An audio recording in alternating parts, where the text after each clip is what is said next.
pessoal, vamos lá, vamos dar continuidade aqui ao nosso evento. Como havíamos dito, agora nesse painel nós temos o prazer de contar com representantes dos nossos principais parceiros econômicos, comerciais, né? Nós temos aqui a presença da embaixadora Ana Paula Zacarias, que chefia a delegação da União Europeia no Brasil. Nós temos a presença do cônsul-geral dos Estados Unidos em São Paulo e temos também a presença do ministro conselheiro de Comércio da Embaixada da China no Brasil. Eu pediria à embaixadora Ana Paula Zacarias, por favor, ao cônsul-geral Mr. Dennis Hankins e ao ministro conselheiro de Comércio chinês, o senhor Wang Qinghua. Por favor. Eu faço o possível para ser o... Então, nós vamos iniciar essa nossa sessão e a embaixadora Ana Paula, então, pediria que começasse a falar um pouco sobre as principais estratégias comerciais, principalmente no que diz respeito a acordos preferenciais da União Europeia. E, claro, a relação com o Brasil, que é essa nossa expectativa. Por favor. Nós sempre acreditamos que o comércio internacional pode ser, efetivamente, um dos grandes motores de integração e de crescimento económico. E acrescentamos que queremos fazê-lo na esfera multilateral. Achamos que é aí que ele pode, efetivamente, concentrar-se. A abertura dos mercados internacionais é uma coisa que está, digamos, nos genes da União Europeia. Nós estamos entre as economias mais abertas do mundo. Mais de 70% dos bens importados entram na União Europeia com tarifa zero ou tarifa reduzida.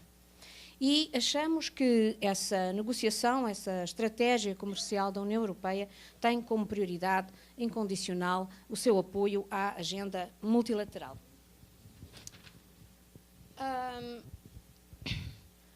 E isso é importante não só para assegurar o nosso crescimento, mas também porque a União Europeia é, neste momento, a maior economia mundial, o maior ator no domínio do comércio internacional, o maior receptor de investimentos e também somos o maior doador de ajuda ao desenvolvimento.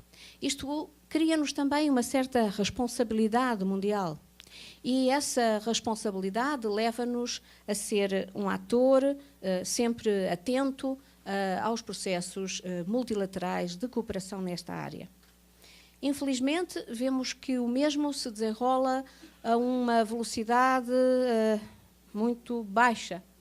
E, em face dos processos de globalização e das rápidas mudanças que vamos assistindo na cena internacional, não podemos ficar parados. E daí a União Europeia ter desenvolvido uma política ativa de promoção dos acordos bilaterais de livre comércio. Por que é que o fazemos? Do nosso lado, porque, obviamente, precisamos de crescer também. Precisamos de encontrar empregos, precisamos de poder encontrar também nos nossos parceiros possibilidades de cooperação que nos ajudem também a crescer. Por outro lado, pensamos que os nossos parceiros têm a ganhar em fazer estes acordos bilaterais com a União Europeia. Trata-se, como já disse, do maior mercado mundial. É um mercado muito estável e é também aquele que melhor paga. Além de que, muitas vezes, o facto destas negociações muito intensas e muito detalhadas em matérias de regulamentação fazerem com que os nossos parceiros depois possam também negociar mais facilmente acordos com outros parceiros.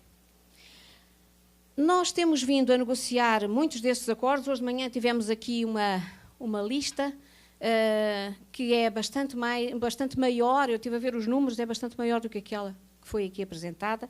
Nós temos já 28 acordos em vigor, estão 9 a ser negociados, não, 9 já foram negociados, mas ainda não estão em vigor, e temos outros 9 que estão em negociação.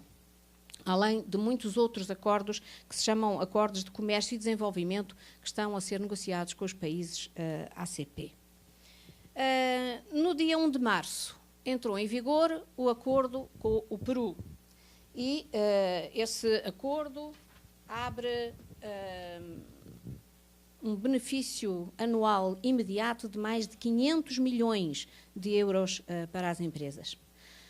Sem contar que, nesta realidade, o maior ganho vem até de assegurar condições mais estáveis para o comércio e para o investimento, aquilo que se costuma chamar o business environment. Com a Colômbia, o acordo entrará em vigor ainda este ano, assim que a Colômbia ratificar e terminar os seus procedimentos internos de ratificação. Também já estão assinados e em breve entrarão em vigor os acordos com Singapura e com a América Central. E já faz tempo que assinamos acordos com o Chile, com o México, com a África do Sul e também com a Coreia do Sul.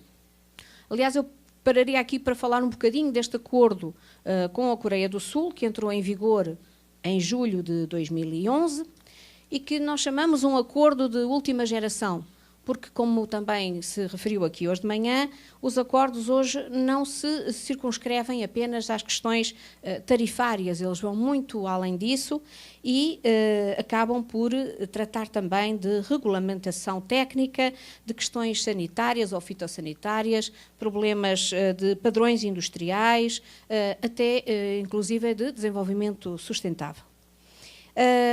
Por isso, este acordo que demorou tempo a fazer, estes acordos são bastante mais complexos, como foi dito hoje de manhã. Este acordo com a Coreia foi para nós um test case e esperamos que ele possa ser usado e será certamente um modelo usado para o futuro com outras negociações com outros países.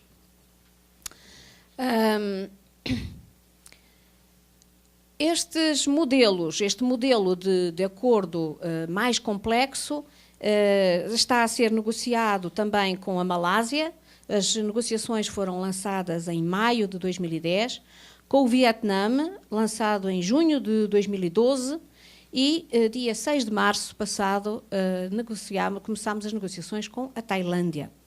Como digo, estes acordos, que estão a ser todos negociados ao mesmo tempo, exigem, do nosso lado, uma enorme capacidade também de articulação, porque são acordos bastante complexos, que incluem serviços, investimentos, compras públicas, propriedade intelectual, questões regulamentares, concorrência, e pensamos, inclusive, que poderemos vir a trabalhar também num acordo regional, região, entre a União Europeia e os países do Sudoeste Asiático. Também no quadro da nossa política de vizinhança, estão abertas negociações com 3 dos nossos vizinhos, a Geórgia, a Arménia e a Moldávia. E começamos aquela que talvez seja uma das maiores, uma das negociações mais complexas, com a Índia. As negociações começaram em 2007, e vão avançando com dados que têm sido bastante positivos, mas, como digo, as negociações têm sido muito complicadas. Com este novo modelo, que tem sido esse novo modelo de última geração, nós estamos, inclusive, a aprofundar tratados ou acordos de livre comércio que já existem há algum tempo, para lhes dar esta maior abrangência. Isso tem sido o caso com o Egito, com a Jordânia, com Marrocos e com a Tunísia. Em dezembro de 2011, nós tivemos mandato, a Comissão teve mandato para aprofundar estes acordos comerciais já existentes. E, finalmente, falando de uma outra modalidade de acordos, que são os acordos de parceria económica, que têm uma vertente muito importante de desenvolvimento, que vêm de uma tradição de há muitos anos, desde os anos 70, que estamos negociando acordos com vários países ACPs, portanto, países da África, do Caribe e do Pacífico. Foram iniciados alguns deles e esperamos que, acho que há 79, estamos a falar de 79 países, aos poucos iremos fazendo estes acordos de cooperação. Para além disto, estamos a fazer outros acordos que são os chamados acordos Norte-Norte, que são acordos também eles muito complexos, e estamos a falar de negociações com o Canadá, com o Japão e com os Estados Unidos. Com o Canadá esperamos finalizar as negociações daqui a pouco. Foram 3 anos e meio de intenso trabalho. Achamos, em 2011, o volume do comércio bilateral entre o Canadá e a União Europeia superou os 52,5 bilhões de euros e achamos que, com este acordo, este comércio bilateral poderá aumentar quase 30 bilhões de euros mais. Mais uma vez, como no caso da Coreia do Sul, estas negociações são negociações bastante complexas, uma vez que elas envolvem todos os setores não tarifários também. Em novembro de 2012, lançámos o acordo, as negociações para um acordo com o Japão e vamos ver como é que esse também vai evoluir. Também não vai ser seguramente fácil. O Japão é, na Ásia, o nosso segundo maior parceiro comercial. E esperamos que o acordo possa levar a um aumento dos fluxos comerciais de cerca de 25% nas duas direções. E mais recentemente lançámos-nos na nossa maior aventura, que é um acordo União Europeia-Estados Unidos. Um acordo global em matéria de comércio e investimento, que será talvez o acordo comercial mais importante jamais celebrado entre as duas partes. Também aqui vamos muito além de uma abordagem clássica da eliminação dos direitos tarifários para se falar de mercados de investimento, de serviços e contratos públicos e alinhamentos de políticas em áreas muito relevantes. Sobretudo, como se também dizia esta manhã, na questão das normas técnicas, que constituem realmente um dos grandes obstáculos ao comércio transatlântico. Portanto, este será seguramente uma negociação difícil, mas que iremos levar avante com grande empenhamento. As estimativas mais recentes mostram que um acordo abrangente e ambicioso entre a União Europeia e os Estados Unidos poderá trazer ganhos anuais globais equivalentes a 0,5% do PIB da União Europeia e um aumento de 0,4% do PIB dos Estados Unidos até 2027. Seria o equivalente a 86 mil milhões de euros de receitas anuais adicionais para a economia europeia e 65 mil milhões de euros de receitas anuais adicionais para a economia americana. Portanto, são volumes realmente imensos. Não vai ser fácil, o percurso é complexo, temos muitas questões em debate, basta falar de questões tão sensíveis quanto os OGMs, que será certamente um dos temas complicados. E chegamos ao nosso acordo União Europeia-Mercosul. Já falámos de toda esta lista. Então, parece-nos óbvio e claro de que, percorrendo o mundo como fizemos com todos estes acordos bilaterais, tínhamos um acordo com o Mercosul, que é uma região, uma área, que tem connosco imensas parecenças e com quem temos uma relação já sólida de há muito tempo. O Mercosul é o 8º maior parceiro comercial da União Europeia. A União Europeia é o maior parceiro comercial do Mercosul, o maior investidor no Mercosul. Os investimentos da União Europeia no Mercosul são maiores do que os investimentos combinados da União na Rússia e na China. Um acordo interregional abrangeria 800 milhões de cidadãos, abriria novas oportunidades comerciais e de investimento nas duas direções. E também aqui estão sendo negociadas questões muito mais além do que as barreiras tarifárias. Falamos de bens e serviços, de investimentos, de direitos de propriedade intelectual, compras governamentais, barreiras técnicas ao comércio, questões fitossanitárias. Estão abertas 12 linhas, não é? 12 linhas de negociação, 12 grupos de trabalho. As negociações avançaram. Houve um avanço substancial desde maio de 2010, sobretudo naquilo que dizíamos hoje de manhã, o pilar normativo, não é? Agora temos que fazer as ofertas de abertura de mercado. É um momento crucial, mas foi muito interessante do lado ouvir, durante a Cimeira União Europeia-Brasil, que aqui se realizou em janeiro passado, o empenhamento direto da Sra. Presidente Dilma Rousseff nestas negociações, para que elas deem fruto. É óbvio que o Brasil não pode avançar sozinho, o Brasil também reforçou esse seu commitment, essa sua vontade de trabalhar em conjunto. Trata-se de uma organização como o Mercosul e, portanto, o Brasil irá com os seus parceiros para esta negociação. Esperemos que sim, que até ao final do ano sejam postas na mesa as ofertas de abertura de mercado de um lado e de outro. Haverá problemas, claro que sim. Vimos hoje aqui que há setores que serão particularmente afetados. Isto é válido para o Mercosul, é válido também para a União Europeia. Estas negociações nunca são fáceis. Elas só se concretizam quando as duas partes tiverem a certeza de que ganham. Se as duas partes não tiverem a certeza de que ganham, isto não vai avançar nunca.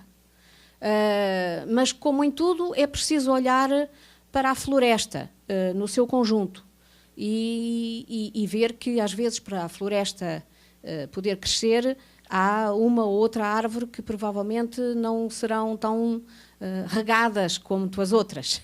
Mas o que interessa realmente para nós é a floresta, é obter esse resultado final e assumir compromissos que sejam tangíveis e válidos para os dois lados. Portanto, o que eu acho é que neste momento nós estamos num momento crucial destas negociações. Falávamos hoje muito da questão da competitividade da indústria brasileira. Eu estou convicta de que este acordo, sobretudo se nós o virmos inserido dentro de uma coisa muito interessante, que é a parceria estratégica União Europeia-Brasil. Esta parceria estratégica tem uma componente fundamental na área da cooperação em ciência, tecnologia, inovação e educação. Hoje, um dos colegas aqui fazia essa pergunta: como é que o Brasil vai, como é que vai acontecer a questão educação no Brasil? O governo brasileiro está a fazer um esforço enorme neste sentido e estou convicta de que esta parceria com a União Europeia poderá ajudar nesse sentido. Portanto, somando a parceria estratégica União Europeia-Brasil e tudo o que ela traz consigo, as vantagens que um acordo União Europeia-Mercosul poderão trazer também pelo aumento seguro de investimentos que passará a existir e pelo que isso representará para empurrar a indústria brasileira para se tornar mais competitiva, eu acho que temos aqui dois instrumentos interessantes para tratar também desta questão da competitividade. E é muito interessante este debate sobre a competitividade da indústria brasileira, quando a gente sabe que também este debate está a ser feito na União Europeia. O que é isso? Que indústria é essa nova que nós queremos para o futuro, sobretudo se pensarmos no quadro das negociações e no quadro de toda a questão filosófica, mas mais do que filosófica, uma questão muito pragmática, que tem a ver com o desenvolvimento sustentado. Portanto, aí temos elementos que seguramente nos permitirão avançar e estamos muito comprometidos na realização e na concretização deste acordo. Portanto, terminaria dizendo que todos os países estão, como foi visto aqui, fazendo estes acordos bilaterais, estão-se cruzando e multiplicando. Estávamos a falar de cerca de 300 acordos existentes neste momento. Não quero julgar, mas penso que será difícil para o Brasil e para o Mercosul ficar isolado deste movimento que implica todos os países, incluindo estes que aqui estão presentes. Como dizia o ministro patriota no outro dia, ficar parado não é ficar parado, é andar para trás. Por isso, vamos avançar. Muito obrigada. Embaixadora. Muito obrigada, embaixadora Ana Paula Zacarias. Eu gostaria agora de passar a palavra ao cônsul, acho que posso passar aqui, cônsul-geral dos Estados Unidos em São Paulo. Não vou ficar tão fluente com nossa colega da União Europeia, mas é realmente um prazer para nós estar presente nesse painel com nossos colegas da União Europeia e da China. Que realmente isso é um assunto que é tão importante para o Brasil, mas também para todos os países do mundo hoje em dia, quando fala de comércio. E é evidente que esses acordos de comércio possam mudar as sociedades. Há uns 20 anos atrás que os dois mais importantes acordos recentemente foram assinados. O Tratado de Maastricht, mas também o acordo de NAFTA. E nós podemos ver nos Estados Unidos que isso mudou os 3 parceiros de NAFTA.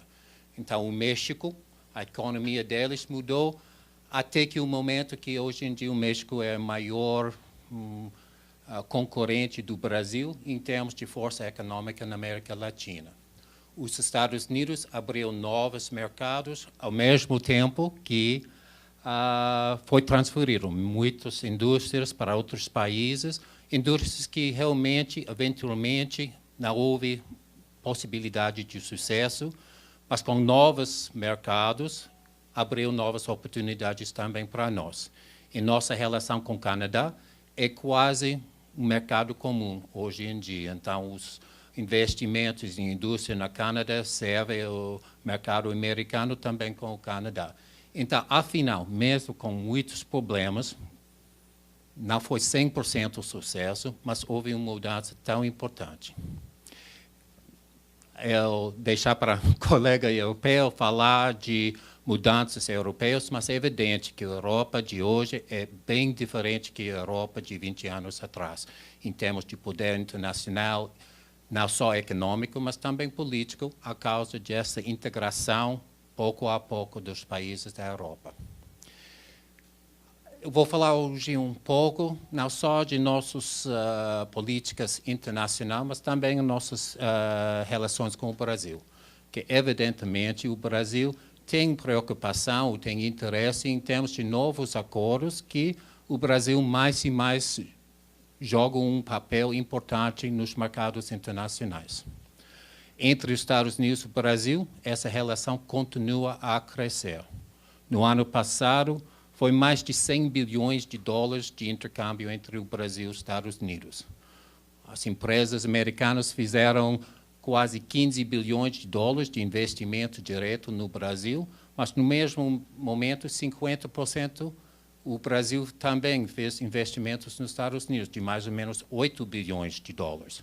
Então, é claro que o intercâmbio comercial financeiro entre o Brasil e os Estados Unidos continua a crescer. Mas também o fato é que nós, os Estados Unidos com o Brasil, só 12% de nossas economias são ligados ao comércio externo. Então, para nós dois, nós temos prioridade em aumentar a porcentagem de nossas exportações.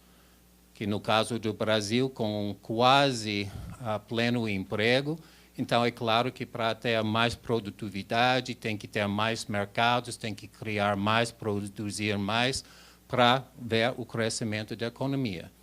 E nos últimos 5 anos, as exportações dos Estados Unidos cresceu quase 50%, que deu força para a mudança que a gente veja hoje em dia nos Estados Unidos, o lento, mas positivo crescimento de nossa economia depois dos anos de crise. Na América Latina, é claro que a maioria de nossos acordos são bilaterais.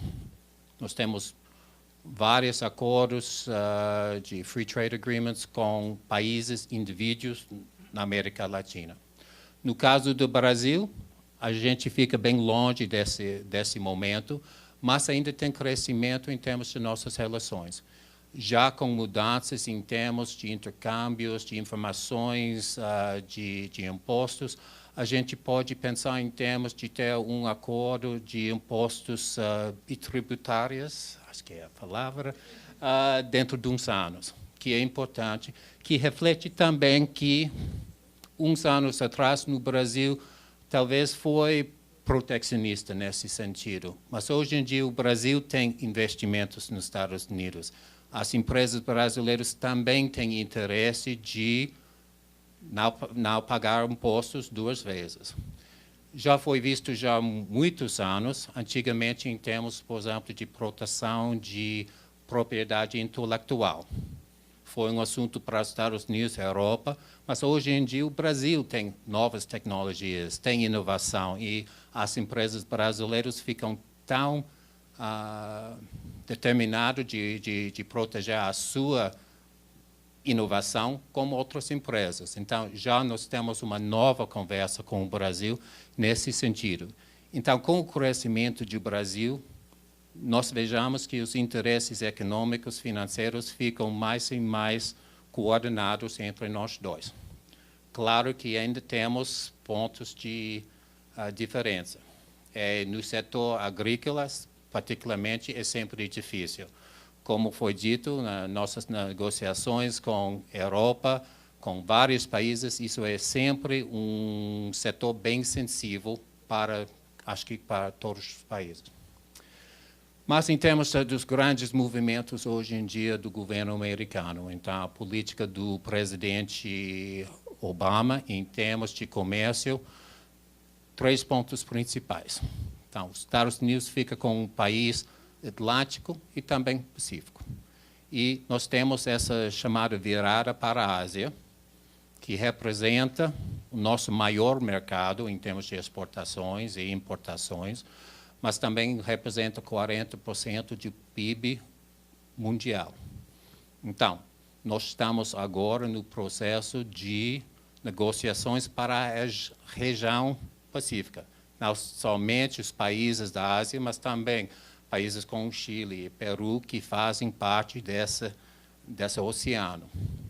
Que isso realmente representa a oportunidade para todos esses países de aumentar ainda mais essas conexões em termos de comércio. E também, claro, e historicamente, os Estados Unidos fica com essa conexão transatlântica. E nossas negociações que começam agora, tomara que o Congresso vai dar acordo, mas provavelmente eles vão dar. Então, essas vão começar para ampliar também as nossas relações com a Europa. Como foi dito, então, a estimativa é que, com sucesso, essas negociações possam aumentar só de 0,5% o PIB da Europa e dos Estados Unidos, mas como essas são uns dos maiores economias do mundo, isso é importante. E já também tem uma estimativa que esse acordo possa gerar 15 milhões de empregos entre as duas regiões. E como os Estados Unidos e a Europa precisa crescer ou recrescer, é tão importante para nós. Mas o que é importante nesses acordos é que eles são os acordos deste século. Então, o acordo de Maastricht, posso falar mais do acordo de NAFTA. Na época, a gente não pensou em termos de comércio eletrônico. Tem novas tecnologias. O papel de serviços é muito mais importante hoje em dia do que 20 anos atrás.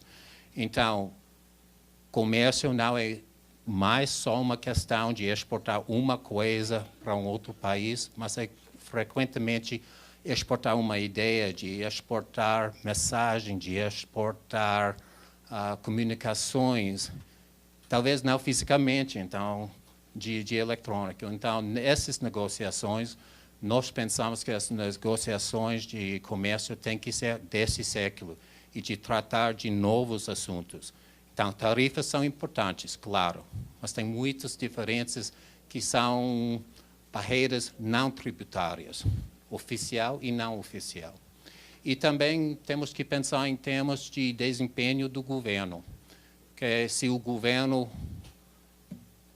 cria obstáculos em termos de comércio, isso tem um impacto negativo de comércio e também de bem-estar das populações. Então, nós temos que falar com governos como o Brasil, com a Europa, com a Ásia, em termos de como diminuir essas barreiras, em termos de ter mais comércio. É a ideia dos Estados Unidos que o comércio é sempre positivo, mesmo se tiver pontos de desacordo. Por exemplo, então, nós temos pontos de conflito com o Brasil, por exemplo, de algodão. Mas o fato que nós já temos um sistema que tem processo de dizer nós não estamos contentes com esse processo, nós vamos reclamar, tem um processo, então, neste caso de algodão, os Estados Unidos perdeu. Mas isso deu também a oportunidade de tratar de problema sem conflito, sem briga e, eventualmente, então, já os Estados Unidos pagam para o Brasil, a indústria brasileira, a causa dessa decisão.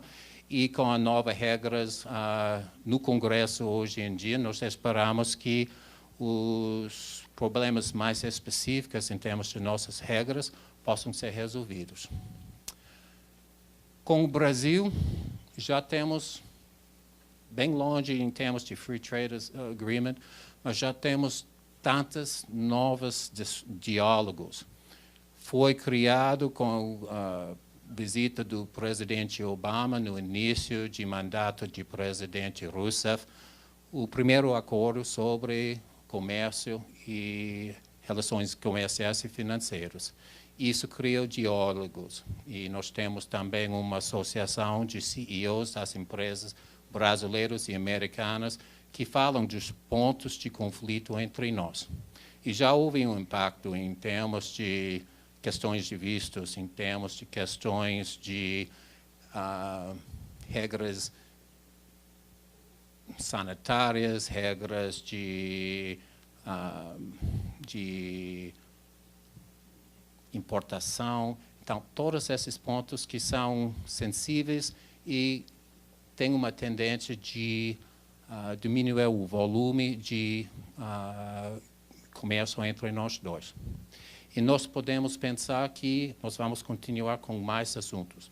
Nós temos um diálogo com o Brasil em termos de aviação, nós temos um diálogo em termos de biofuels, nós temos um diálogo em termos de comércio eletrônico. Então, todos esses diálogos representam mais e mais uma combinação entre nossos dois países em termos de comércio.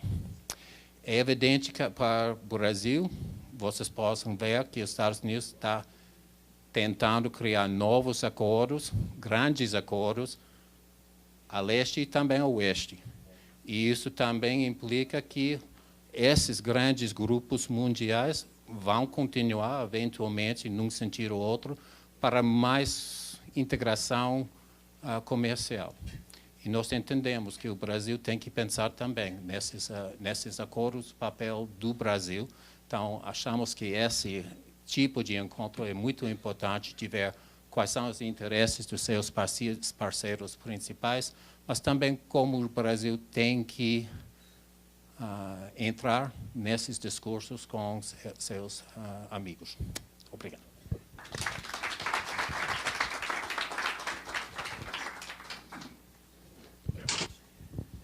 Muito obrigada, cônsul. Sempre interessante nós ouvirmos essas posições dos nossos principais parceiros e, por essa razão, nós vamos chamar agora ao ministro, conselheiro de Comércio da China. Está funcionando o microfone, ministro? Está ok? Buenas tardes a todos.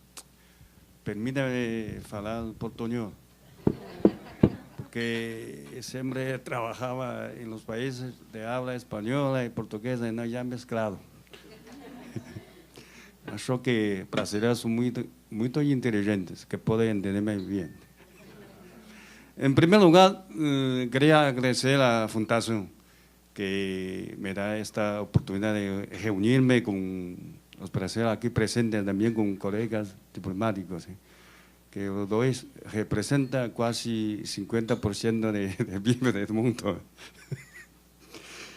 Y aquí todos presentes son especialistas, entonces no quiero hablar mucho sobre el tema muy geral. Yo solo que ofrecer alguna información que China ya está firmando, está negociando de asignar un libre comercio.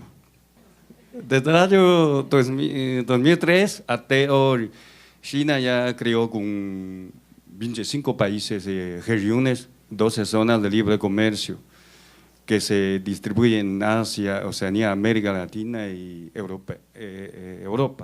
Pero aquí tengo un error que en África ainda no ha sido nada. Muito obrigado.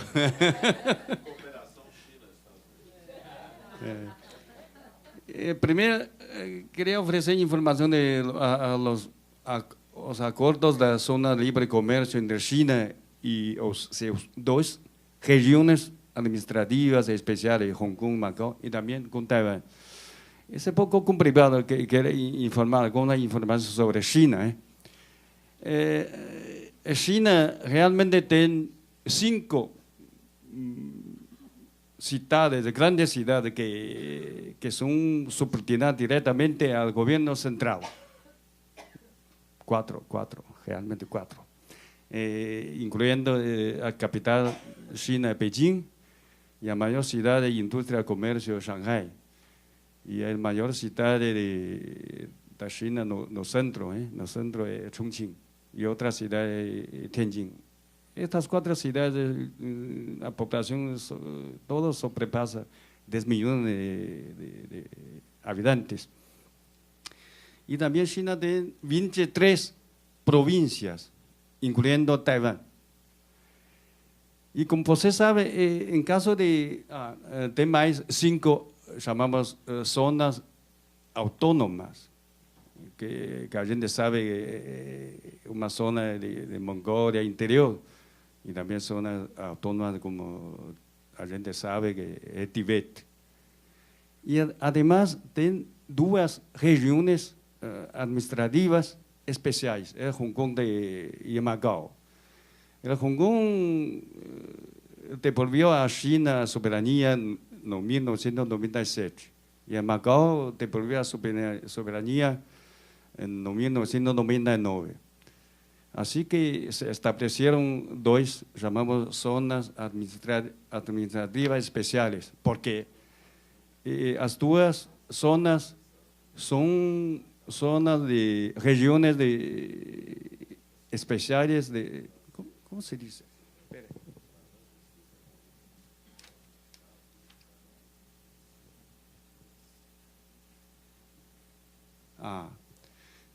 Regiones aduaneras autónomas, y también, todos son miembros de OMC.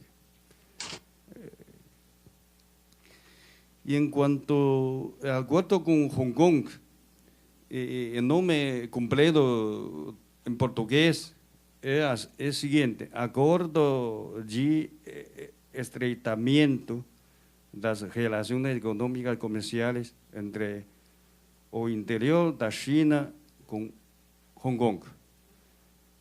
Cualquier acuerdo muy complicado, entonces si você quiere conocer los detalles, tem que procurar por internet, tá? Yo no quiero falar mucho.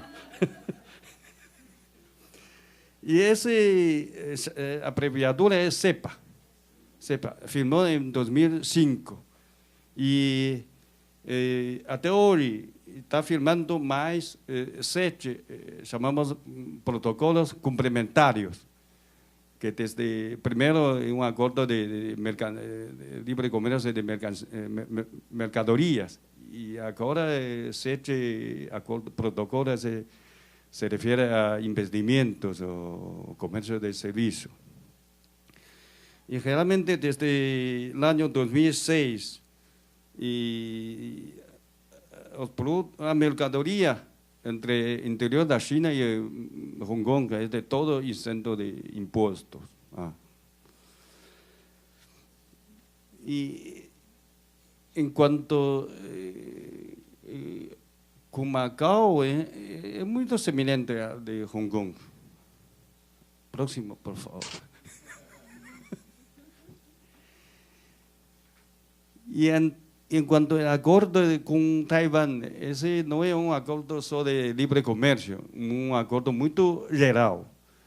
El acuerdo se llama Acuerdo 4 de Cooperación Económica. No se refiere a asuntos de economía y comercio, sino también a tecnología, y cultura y educación, todo. Entonces no quiero hablar mucho. Próximo, por favor.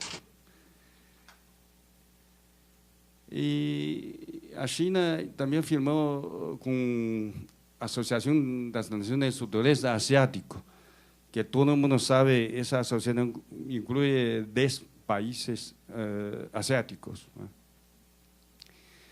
Y ese acuerdo entró en vigor al junio de 2005 y estipula que reduce a cancelar gradualmente las tarifas de importación para más de 7.000 productos de ambas partes. Próximo, por favor. Y de aquí están estadísticas entre China y esa asociación. Podemos observar que desde el año que entró en vigor el acuerdo, el volumen de negocio entre las dos partes casi se duplicó. El próximo, por favor. En junio de 2006, China y ASEAN asignaron el Acuerdo de Comercio y Servicio, que está promoviendo la apertura del sector de servicios de las ambas partes. Próximo, por favor.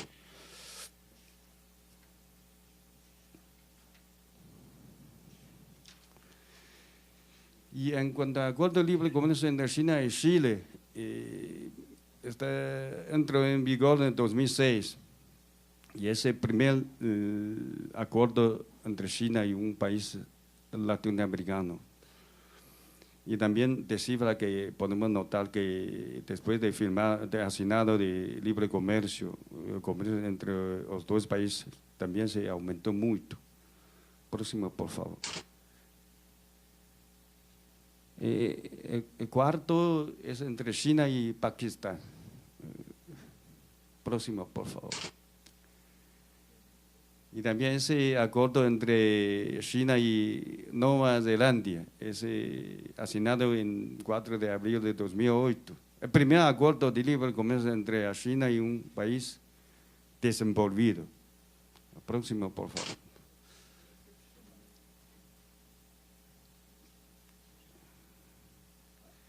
Acuerdo con Singapur, asignado en 23 de octubre de 2008. Y hasta hoy casi 97% de los productos ya exentos de impuestos, pero realmente que casi 100% de productos importados y exportados. Próximo, por favor. Ese acuerdo de libre comercio entre China y Perú, asignado en abril de 2009. Es el primer acuerdo de libre comercio entre un pacote, porque antes China firmó primero un acuerdo de libre comercio de mercaderías. Y ese caso con Perú, firmaron un acuerdo en pacote, incluyendo mercaderías y también temas de comercio de servicios, investimento, todo. Próximo, por favor. Ese acuerdo en China con Costa Rica. Pues se sabe que China y Costa Rica se establecieron relaciones diplomáticas en 2007 y al año siguiente, en 2008, comenzaron a negociaciones y consiguió un acuerdo que es muy amplio, Próximo, por favor.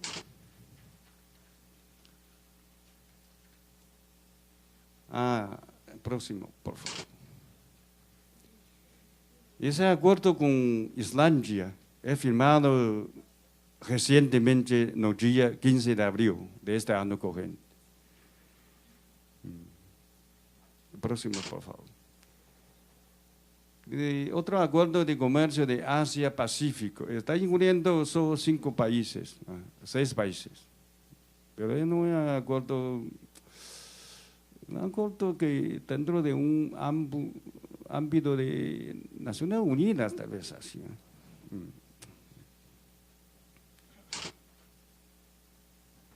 Siguiente, por favor. Así es. Y ahora China está negociando con Suiza, Australia, el Consejo de Cooperación del Golfo y también la Unión Surafricana, Alfándega y a India para asignar el respectivo acuerdo de libre comercio. Y China también está comenzando a negociar con Corea del Sur. Es para negociar, para estudiar, ainda no está realizando un acuerdo. Próximo, por favor. Mais. As práticas chinesas de criação de zona de livre comércio, eu acho que tem alguns princípios. Primeiro, de perto a longe e para todo mundo. Está começando com as zonas, regiões mais especiais, com Taiwan e logo com os países vizinhos asiáticos. Eu acho que acontece também com europeus, também Estados Unidos. E o segundo princípio é de sempre o complexo de avanço gradual. Primeiro, estamos assinando um acordo de poucos produtos de importação e exportação, não é todo. E logo, gradualmente, avançamos mais. E depois se refere a comércio de serviços, de investimentos. Mas ainda não toca de temas muito sensíveis, como trabalhistas, meio ambiente, um pouco mais complicado. E também de fase difícil e melhoramento constante. E como CEPA com Hong Kong, primeiro assinar um acordo geral e logo para perfeccionar mais. E até hoje firmaram mais de 7 protocolos complementares. Seguinte, por favor.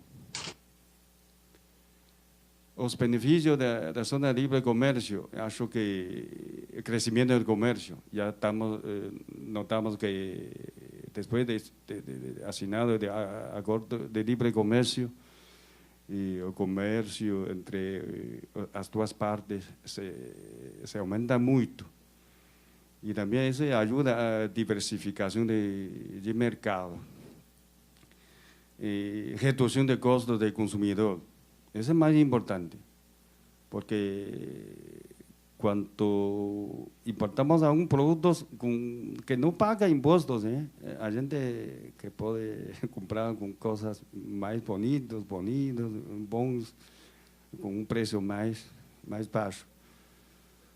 E também esses acordos ajudam a atração de investimentos estrangeiros diretos. Próximo, por favor. E acho que as características chinesas para a criação de zona de livre comércio está o seguinte, que cobertura nos diversos sectores. Ainda não está cobertura de todos os sectores, mas a maioria. Abertura de alto nível de comércio de bens, abertura de meio nível de comércio de serviços, obtenção de avanço em alguns temas mais complicados nas negociações multilaterais. E China, durante as negociações, está tomando princípio que tem que considerar os interesses de ambas duas partes. Está coordenando com patrões altos e também com políticas mais flexíveis. Próximo, por favor. E obrigado, hein? Acho que os acordos de livre comércio muito complicado, mas pode procurar por internet os detalhes.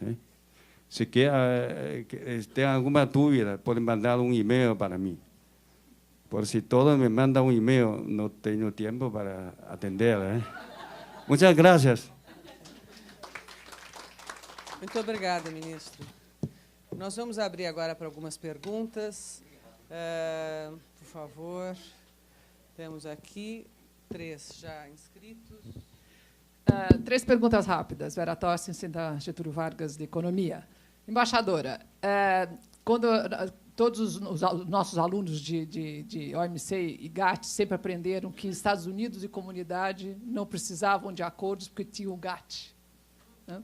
Então, hoje a pergunta é como é que Estados Unidos e a comunidade e a União Europeia vão resolver problemas insolúveis que nos levaram a acompanhar anos e anos de GATT e OMC. Por exemplo, hormonas, por exemplo, as indicações geográficas, os subsídios à área aérea, né? Como é que isso vai ser, imagina, a senhora vai ser resolvido. Ao representante dos Estados Unidos, eu pergunto, Estados Unidos, em 2008, resolveu matar a OMC. Decidiu decretar a morte da OMC. Ponto. A pergunta é, hoje os Estados Unidos adota como política os mega-acordos, TPP e TTIP. A pergunta é, isto não é todo mundo, ainda sobram os BRICS. Como é que os Estados Unidos vão lidar com problemas comerciais com os outros países do mundo, como, por exemplo, Brasil ou como China? Quer dizer, a morte da OMC vai custar caro aos Estados Unidos. Pergunto como é que os Estados Unidos vê isso. Por que matou a OMC? Pergunta para o representante da China. Como o senhor analisa esta invasão de comunidade europeia interessada na ASEAN, Estados Unidos interessado na ASEAN e TPP, numa região tradicionalmente chinesa? Como é que o senhor vê esta... E o que me preocupa é que os acordos da China são basicamente de tarifa e serviço. Os outros 2 acordos englobam uma lista muito grande de regras, de outras regras, competition, investimento, enfim. Como é que o senhor vê conflito de normas e conflito de regras entre essas 3 grandes potências dominando a mesma área, a ASEAN? E como é que o senhor vê a sua reação à iniciativa dos Estados Unidos de incluir câmbio, salvaguarda cambial, nos acordos com o TPP, com a Ásia, da região da Ásia? Obrigado. Professor.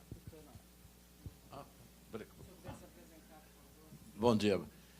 Meu nome é Mário Munhaine, eu fui secretário de Comércio Exterior, da Câmara de Comércio Exterior no governo federal, na época. Com o Ronaldo, fomos responsáveis pelas negociações em 2004 com a União Europeia e com a possível formação da Free Trade Agreement of America com os Estados Unidos. Com a China ainda não tinha, nessa época, nenhum tipo de perspectiva. E, claro que, hoje em dia, estou na Fiesp e no nosso escritório de advocacia seguindo esses temas. E, para a embaixadora, a pergunta seria a seguinte. O relato que a senhora fez de diversos acordos, existem países que incluem os produtos chamados, que eram os 5 produtos mais difíceis da negociação com a União Europeia.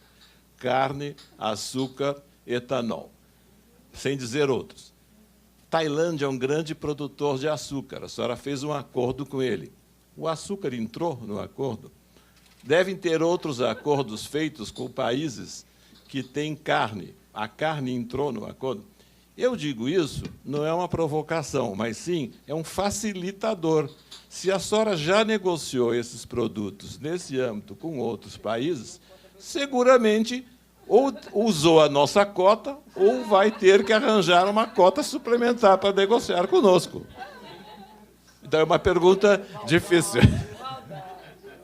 Para o nosso colega dos Estados Unidos, quando nós seguíamos as negociações do Free Trade Agreement, um grande parceiro do país era o México, que tinha a seguinte posição. Ele tinha criado o PITEX, que é a Zona de Exportação Livre, onde 99% dos investimentos eram americanos. E, portanto, era uma condição fácil de receber toda a produção mexicana para os Estados Unidos. Só que essa produção depois começou a receber invasão chinesa, que começou a se instalar lá e criou uma situação difícil, porque exportava produto de uma certa forma chinês, o problema da origem era complicado. Então, como é que o senhor vê se os Estados Unidos foi bom para os Estados Unidos o acordo com o México e, se, na sua opinião, se esse acordo foi bom para o México também? O colega da China, eles estão me provocando para fazer mais perguntas. Nem todos serão obrigados a ser iguais. Eu tenho tido negociações com a China de outros aspectos, mas isso eu fiquei muito, digamos, prazerosamente surpreso, que eu imaginava que a China não tinha necessidade de fazer acordos comerciais, dada a sua capacidade de produção e preços baixos. Mas, então, se os senhores estão fazendo acordo, os senhores devem ter uma razão para estar fazendo isso. Qual é? Diminuição, os custos aumentaram, ou os senhores estão pensando no acordo mundial, que os senhores não podem ficar isentos de um acordo? Aqui, por favor. Tomás, não? Não? Mais alguém? Alguma pergunta? Por favor. Não se intimide. Então, aqui, professora Michele. Professora Michele, Fundação Getúlio Vargas, minha pergunta é para a embaixadora. A senhora chegou a mencionar o quanto o modelo União Europeia-Coreia é hoje o modelo de nova geração de acordos para a União Europeia. Tendo em vista, enfim, o longo tempo de negociação Mercosul-União Europeia, eu gostaria de ter suas impressões sobre o quanto esse novo modelo deve interferir na negociação Mercosul-União Europeia. E, se houver algum espaço, se há ainda espaços para especificidades na negociação União Europeia-Mercosul, se for o caso, quais são elas, né? Acho mais uma pergunta, e depois daríamos oportunidade para os nossos palestrantes responderem as questões que não são simples. Ministro, o senhor gostaria? Não? Pois não. Os alunos aqui presentes e demais. Então, perfeito. Ninguém mais quer, porque nós vamos encerrar as perguntas. Então, eu vou passar aqui. Não vou encerrar as perguntas, Vera, se você não se opuser, né? Então, vamos continuar. Eu acho que vamos começar, então, com o ministro Wang, né, a responder. Vamos fazer uma ordem diferente, né? Por favor. Assim, a embaixadora que está numa situação complicada, que o doutor Mário colocou, não terá condições. O senhor gostaria, então, de responder por que a China, né, retomando, por que a China... Ele quer que você comece por lá.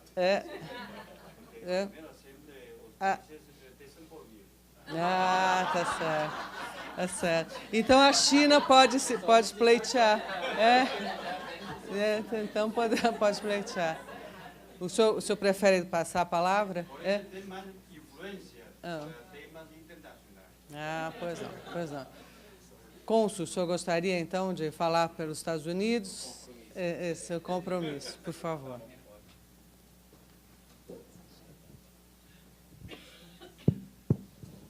Bom, primeira pergunta sobre o OMC, que acho que ainda não morreu. Então, ainda tem vida. Mas acho que isso é...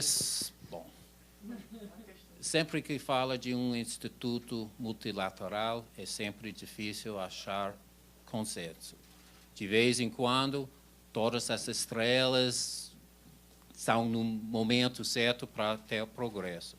E essas eleições que vêm são tão importantes para a instituição e também para o comércio internacional, porque realmente a gente fala hoje em dia de regras de século XXI.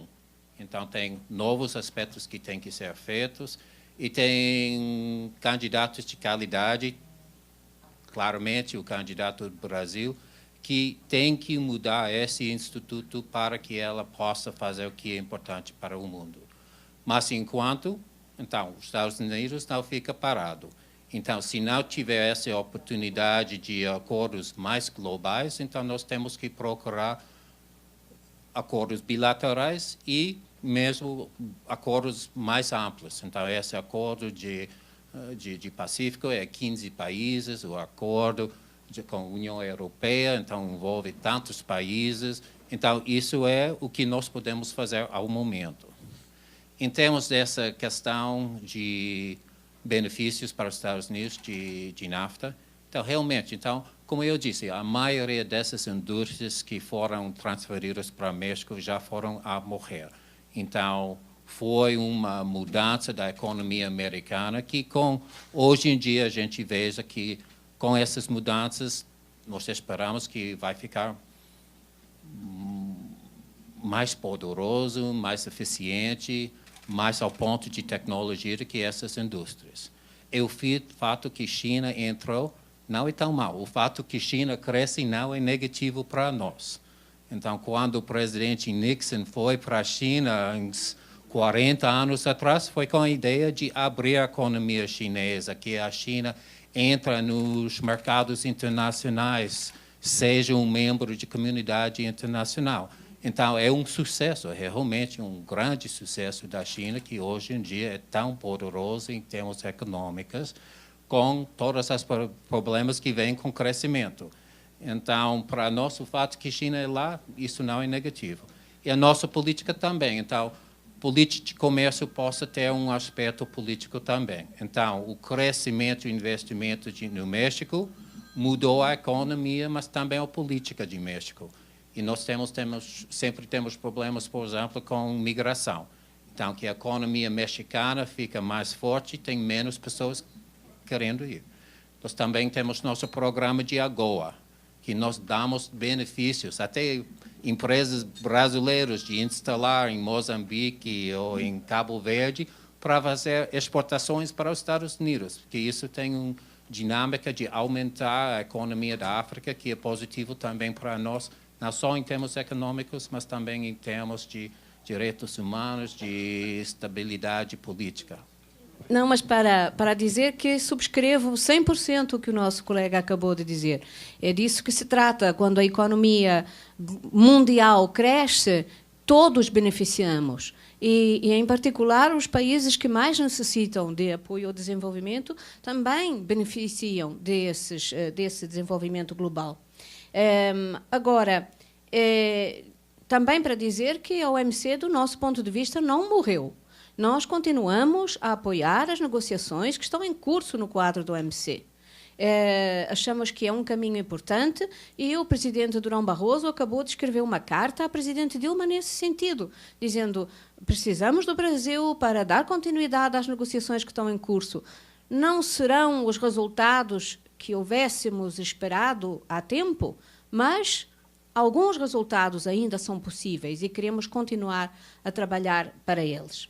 Mas, como também dizia o nosso colega americano, não podemos ficar parados à espera que as coisas aconteçam. Temos que continuar a ir por este caminho, que é um caminho semi-multilateral, porque alguns destes acordos são feitos com várias dezenas de países, outros são feitos só a nível bilateral. É um caminho que teremos que trilhar porque nos faz falta e porque achamos que ele é importante e vai aumentar a economia, o crescimento da economia global. São difíceis? São, claro que são. Estas negociações, quanto mais complexas são, mais difíceis são. Negociar a propriedade intelectual, questões regulamentares, questões fitossanitárias, além de todos os outros produtos que já são problemáticos de per si, seja a carne, seja o açúcar, seja o etanol, claro que é difícil. Agora, nós fizemos, por exemplo, os estudos de impacto para o Acordo União Europeia-Mercosul e pensamos que poderá haver um aumento da exportação de, por exemplo, mais 10% para todos os grãos do Mercosul. O Brasil certamente aumentará as suas exportações de etanol. O Brasil já é, neste momento, um dos maiores exportadores para a União Europeia. E desde 2001, as importações da União Europeia de etanol cresceram 4 vezes.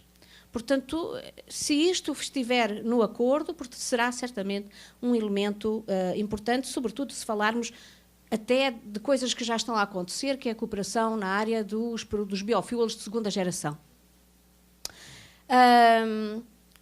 Açúcar, carne, etanol serão seguramente incluídos dentro do quadro das negociações. E alguns destes produtos também já figuram nos outros acordos que nós fizemos com a Coreia ou os posteriores à Coreia, a Malásia e Vietnã e Singapura, ou que estão em negociação, alguns deles. O que é que era mais? Finalmente, para dizer as especificidades dos acordos. Ora bem, eu acho que neste momento, e falando agora só do Mercosul, agora o meu colega americano não está aqui, fugiu, foi embora, não está.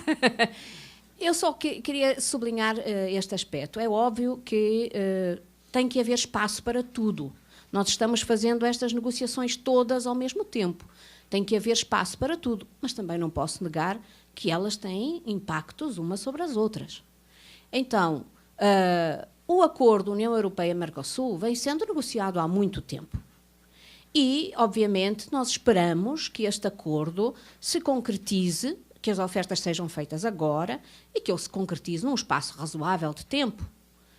Se isso acontecer, há mais possibilidades de espaço em relação a uma negociação sobre esses elementos que são difíceis do que se ele acontecer depois de uma negociação com os Estados Unidos. É óbvio. Portanto, isso ainda nos empurra mais para a importância, para sublinhar a importância deste acordo União Europeia-Mercosul. Se ele for feito agora, é mais fácil. Se for feito depois de nós termos entrado em full movement com as negociações com os Estados Unidos, será mais complicado, porque eu não queria dizer isto assim, mas ou é carne de Montana ou é picanha. Então, é um pouquinho... Claro que sim. Nós gostamos das duas.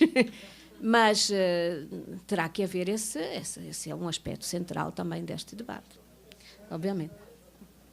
Muito obrigada, embaixadora. Ministro, então, se o senhor puder nos responder a uma questão que foi colocada, porque mesmo a China, com todas as vantagens absolutamente eloquentes do seu comércio, faz um esforço, tem feito um esforço para a construção de acordos preferenciais. E as outras demais questões, por favor. Muito obrigado por sua pergunta. Eu queria enfatizar que eu sou ministro conselheiro para assuntos econômicos entre China e o Brasil. Que bom que está aumentando sempre o volume de comércio entre os dois países. Mas, em quanto a temas internacionais, em meu Ministério de Comércio trabalha dois departamentos, departamento encarregado de assuntos econômicos internacionais e outro de OMS. Mas eu sei que China, igual que com Estados Unidos, todo mundo está trabalhando para chegar a um acordo multilateral. Agora está em processo de negociações. Mas eu queria dizer que com globalização econômica mundial, todos os países estamos no mesmo barco. Temos que trabalhar juntos para chegar ao destino. Se o barco perfurado, ninguém escapa. Então que eu quero dizer, com esforços de todo membro da OMS, vamos chegar a um acordo multilateral. Mas não estou de acordo que diz que a invasão econômica de um país a outro país é melhor que entre no mercado mais suave, porque a invasão é muito ruim. Com esse processo de globalização, todo mundo está procurando parceiros comerciais para firmar acordos de livre comércio. Tanto que China firma acordos com países latino-americanos e também que europeus, Estados com alguns países asiáticos. É bom para promover mais o intercâmbio comercial. Mas quería decir que China, aunque un gran país exportador, también es un gran país importador. Anualmente importa quase trilhões de dólares. Sí. E no caso do Brasil, eu acho que o Brasil sempre queixa muito da lista de exportação do Brasil, está limitado a seus commodities. Pero China está aberto.